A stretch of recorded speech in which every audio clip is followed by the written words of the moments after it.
हनीप्रीत के पति व ससुर रह चुके गुप्ता परिवार को जान से मारने की मिली धमकी। करनाल में हनीप्रीत के पति विश्वास गुप्ता और ससुर एमपी गुप्ता को धमकी भरा फोन आया है। धमकी का आरोप बाबा राम रहीम और हनीप्रीत पर लगाया गया है। उनका कहना है कि उनसे जान से मारने की धमकी आ रही है। उनकी तरफ से पुलिस में शिकायत भी दे दी गई है और मामला दर्ज कर पुलिस ने जांच भी शुरू कर दी है।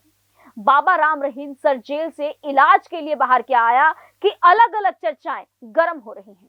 उधर हनीप्रीत बाबा की देखभाल के लिए मेदांता में डटी हुई है, तो वहीं आज हनीप्रीत के पति रह चुके विश्वास गुप्ता और ससुर रहे एमपी गुप्ता का धमकी भरा फोन आया है।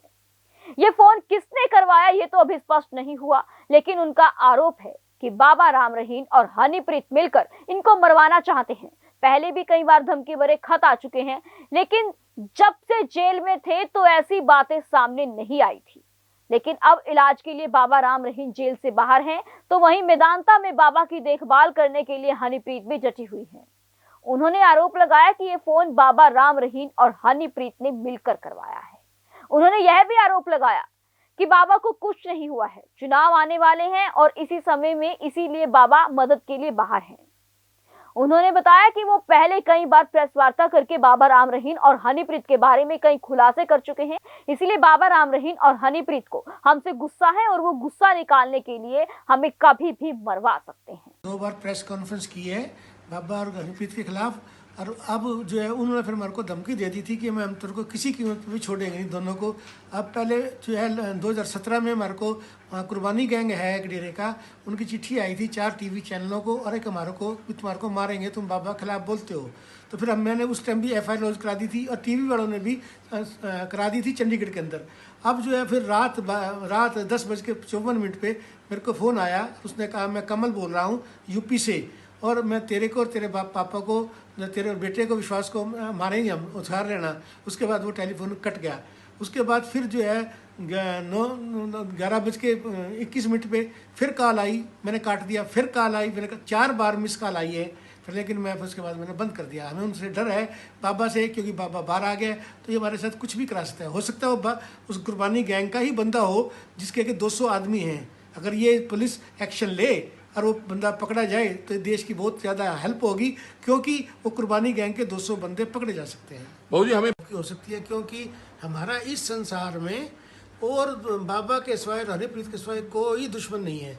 हम उसके आर्च रिवल हैं और हमारे पीछे बिल्कुल पड़ा वर्ष खुले हम कहा था तुम्हारे को छोड़ेंगे नहीं। मैंने जब प्रेस कॉन्फ्रेंस करी, प्रेस कॉन्फ्रेंस करने से पहले मेरे पास उनका मैसेज आ गया पंचकुला जब मैं था कि अगर आपने प्रेस कॉन्फ्रेंस करी तो सारे परिवार को उड़ा देंगे। तो मैंने उनको कहा कोई बात नहीं जी, अड़ जाएंगे तो अड़ जाएंगे, लेकिन असली बात यह है कि आदमी के सांस लिखे हुए हैं, उसको कोई घटा बढ़ा नहीं सकता। मालिक का जब हुक्म होगा तब इस संसार से जीव जाता है। फिर वो हमने प्रेस कॉन्फ्रेंस करी ठोक के, और कुछ नहीं बिगाड़ सके, क्योंकि हमारे पास पुलिस कोटी थी। जिसके पास पुलिस कोटी है उसको एक बंदा नहीं मार, आज तक नहीं मार सके बाबा, क्योंकि बाबा के बाद अनपढ़ बंदे हैं, और वो बंदे जो है हिम्मत नहीं पड़ती जिसके पास सिक्योरिटी हो, पुलिस वाला वो पता ठोकेगा मेरे को। दूसरा, अगर जिनके पास सिक्योरिटी नहीं थी बहुत बंदे मरवाए इन्होंने। तो आपको लगेगा, हो सकता है वो जो बंदा पकड़ा जाएगा, जिसका टेलीफोन नंबर मैंने मेंशन किया है, SP साहब को दिया है शिकायत में, वो जब बंदा पकड़ा जाएगा तो वहां से ही सारी चीज गुंडी खुलेगी, असलियत क्या है। क्योंकि 3-4 साल तो ये कसम खाई है, और बाबा राम रहीम ने भी कसम खाई है कि जो मर्जी हो जाए हम तुम्हारे को जिंदा नहीं छोड़ेंगे। तुमने हमारी बहुत बेइज्जती करी है प्रेस कॉन्फ्रेंस करके, है तो इसलिए वो हमारे पीछे पड़े हुए हैं। उनको जैसे मौका मिलेगा वो हमारे को लिक्विडेट करा देंगे। तो बिल्कुल जेल में आज श्री MP गुप्ता ने व्यक्तिगत रूप से पेश होकर के एक शिकायत दी थी। उस शिकायत में उन्होंने ये कहा है कि जी उनको कल रात में उनके मोबाइल पर किसी अज्ञात व्यक्ति का एक कॉल आया था और उन्होंने जान से मारने की धमकी दी है।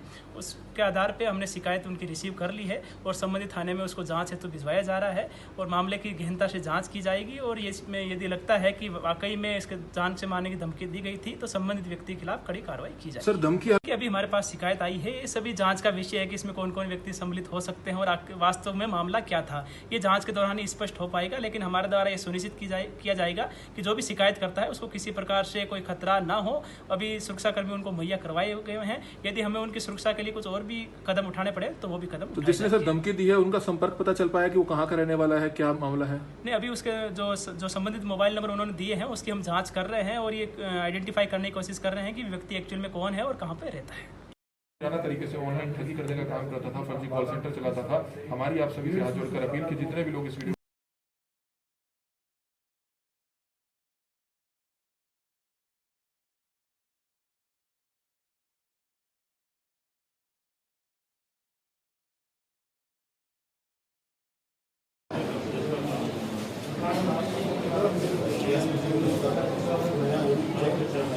बेटी 4 साल की है और मैं कोई भी रात आज तक ऐसी नहीं है कि मैं शांति से सो चुका हूँ। जरा सा खड़का होता तो मेरे मन में एक आशंका रहती है कि कौन है क्या है, क्योंकि मैं उन लोगों को बड़े नज़दीक से जानता हूँ। मैं बड़े साल वहाँ रहा हूँ, मैंने राम रहीम को बड़े नज़दीक से देखा है। उनमें जेलसी बहुत ज़्यादा है और मैंने तो उनके बहुत बड़े पत्ते खोले हैं, बाप बेटी का रिश्ते को तार तार करा है उनके हिसाब से। तो इसलिए मेरी ज़िंदगी को तो खतरा है ही, मैंने तो मरना है, आज मरूँ चाहे कल मरूँ, मेरे को वो छोड़ेंगे नहीं। जैसे द्रौपदी ने बाल खोले थे उसके दुर्योधन के वर्डिंग पे, तो उस तरह से उसने कसम खा रही कि जब तक इसको छोड़ूंगी नहीं। जब उसने जज साहब को, सिरसा मेरे खिलाफ FIR हुई थी, जब जज साहब, लेडी जज साहब थे, उन्होंने हमें पीछे बुला लिया कि भाई दहेज का केस डाला है, सबको पता था कि बाबा का काम है। उन्होंने पूछ लिया भी बेटा तू क्या चाहती है। उसने इतने हंकार से ये बोला था कि सबसे पहले तो इसको अंदर कराऊंगी, जेल कराऊंगी, फिर इससे माफ़ी मांगूंगी, फिर हमने सोचेंगे इसको माफ़ करना है या नहीं करना। तो जज साहब ने अपना बार रूम से बाहर आ गए और मेरे को कहते हैं कि इसको भेज के कि बेटा ये तो बहुत ज़्यादा नाइट लड़की है, इसका कुछ नहीं हो सकता, तो जाओ। और उन्होंने अपना केस ट्रांसफ़र करा दिया कि I don't want to do this case. तो वो इतनी जेलसी बाज लड़की है और वो डेरे की प्रमुख बनी बैठी है इस टाइम। ये सारी दुनिया को पता है।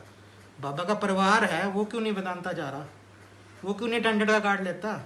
मर गए उसके परिवार, खून के रिश्ते ख़त्म हो गए, हनीप्रीत का रिश्ता रह गया, चाहे मुँह बोली है चाहे जो भी है, वो तो आप लोगों को सबको पता है जी।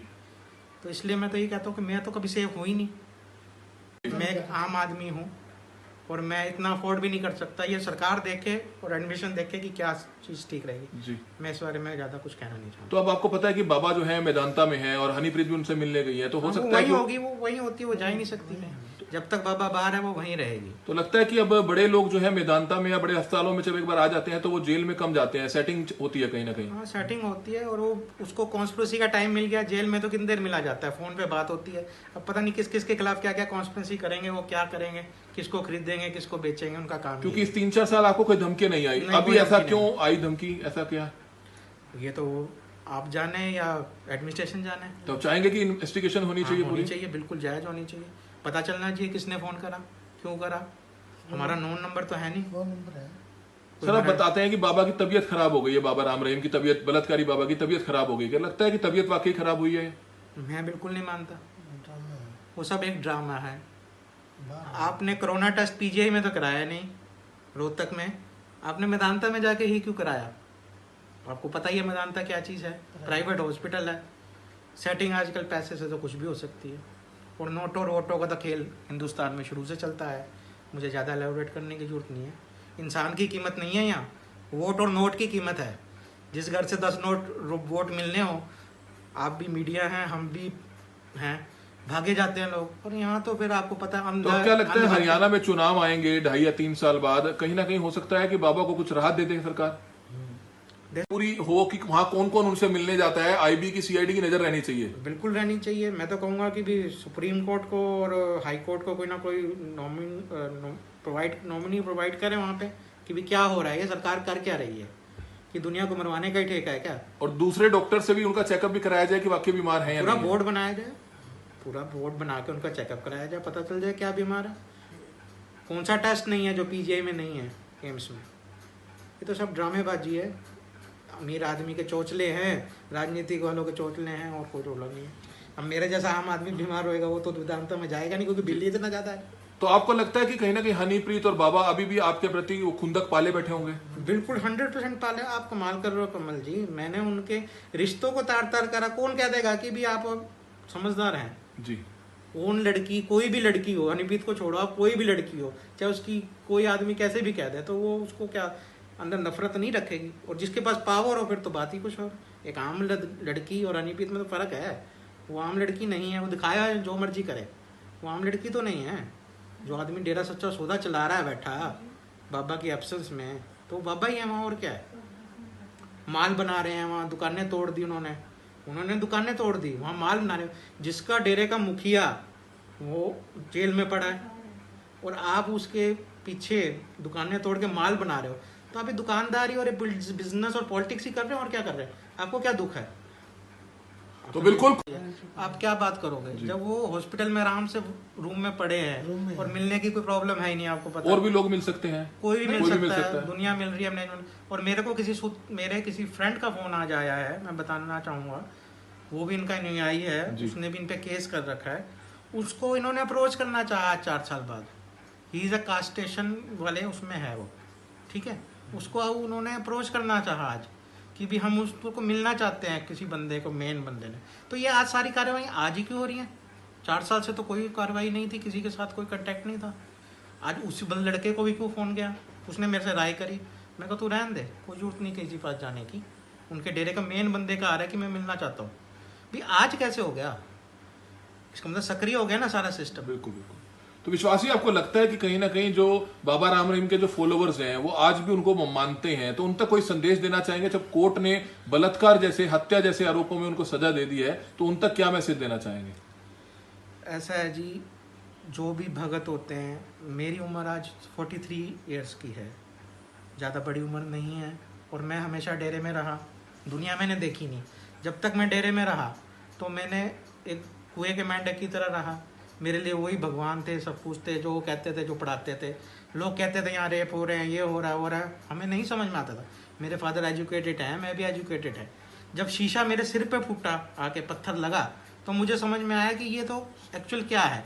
तो ऐसे अनुयायियों का वो जाते हैं, सत्संग सुनते हैं, थे वो उनके एरिया में हम रहते हैं, वो यहाँ से MLA हैं, तो उनको देखना चाहिए। मेरे फादर, मेरे दादाजी भी MLA रहे, वो जानते हैं अच्छी तरह हमको, सारी फैमिली को। ये तो है नहीं कि हम एक कोई गए गुजरे लोग हैं, हमारे घुरंडा में सब कुछ है, हमारे अनाज मंडी हमारे दादाजी के नाम से है, सब कुछ है, देवी मंदिर हमारा है, तो कोई ऐसा तो है नहीं कि, और अपने घर की इज्जत कोई नहीं उछालता कमल जी। जी बिल्कुल।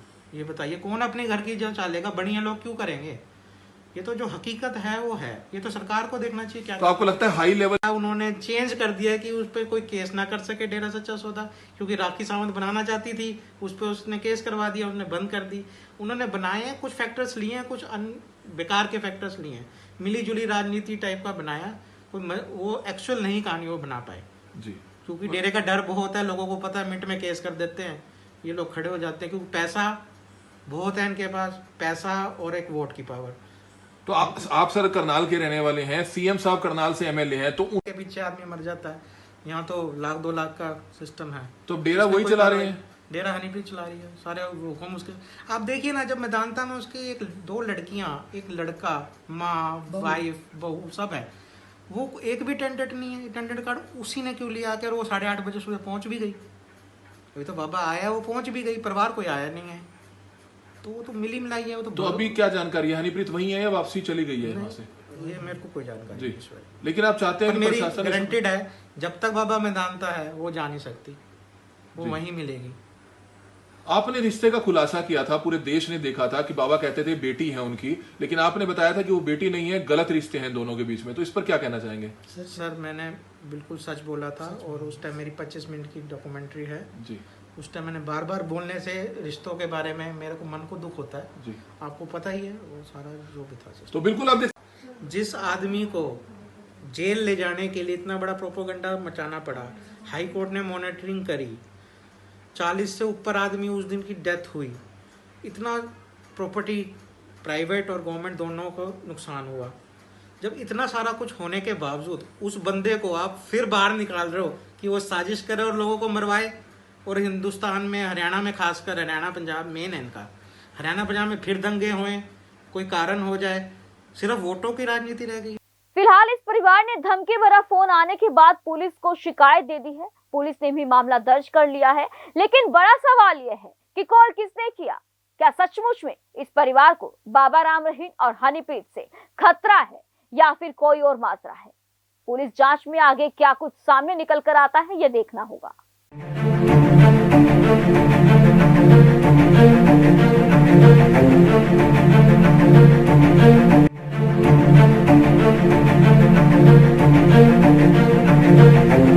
ऐसा अवसर फिर नहीं मिलेगा। अब हरियाणा सरकार की दीनदयाल आवास योजना के अंतर्गत सेक्टर 1 तरावड़ी में 135 और 142 गज के प्लॉट्स मात्र 21,000 रुपए देकर बुक करवाएं। क्रिएटिव सोसाइटी, सड़क, sewerage, street light, park, community centre, तुरंत रजिस्ट्री और पोसेशन भी। कॉल 9466034000।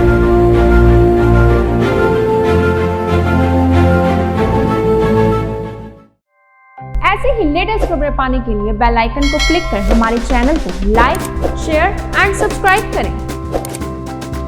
धन्यवाद।